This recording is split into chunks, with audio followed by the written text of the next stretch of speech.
গাজীপুর মহানগরীর পুবাইলে একটি রিসোর্টে অভিযান চালিয়ে অসামাজিক কার্যকলাপে জড়িত থাকার অভিযোগে ৩ নারীসহ ১৩ জনকে আটক করেছে পুলিশ। স্থানীয়রা জানান, বুধবার সন্ধ্যা থেকে পুবাইল থানাধীন ৪০ নং ওয়ার্ডের মেঘডুবি পশ্চিমপাড়া এলাকায় সাবরিনা ড্রিম পার্ক নামে একটি রিসোর্টে অভিযান চালিয়ে অসামাজিক কার্যকলাপ ও জুয়া খেলায় জড়িত থাকার অভিযোগে এই ১৩ জনকে আটক করে পুবাইল থানা পুলিশ। রিসোর্টটিতে বিভিন্ন এলাকা থেকে উঠতি বয়সী ছেলে মেয়ে এবং জুয়া খেলোয়াড়রা বান্ডেল থাকলে প্রতি সেনমানিতে টাকা বাঁচবে।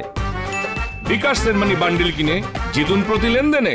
প্রতিনিয়ত এসে বিভিন্ন কক্ষে অনৈতিক কাজ করে, সেই সঙ্গে জুয়া খেলার আসরও বসে। রিসোর্টটি পুবাইল থানা আওয়ামী লীগের সাধারণ সম্পাদক জাহিদ আল মামুনের বড় ভাই সাবেক স্বাস্থ্য সচিব MM নিয়াজউদ্দিনের মালিকানাধীন বলে জানা যায়। এ বিষয়ে পুবাইল থানার ভারপ্রাপ্ত কর্মকর্তা শেখ আমিরুল ইসলাম জানান, রিসোর্টটিতে অভিযান চলমান রয়েছে। এ পর্যন্ত ৩ নারীসহ ১৩ জনকে আটক করা হয়েছে।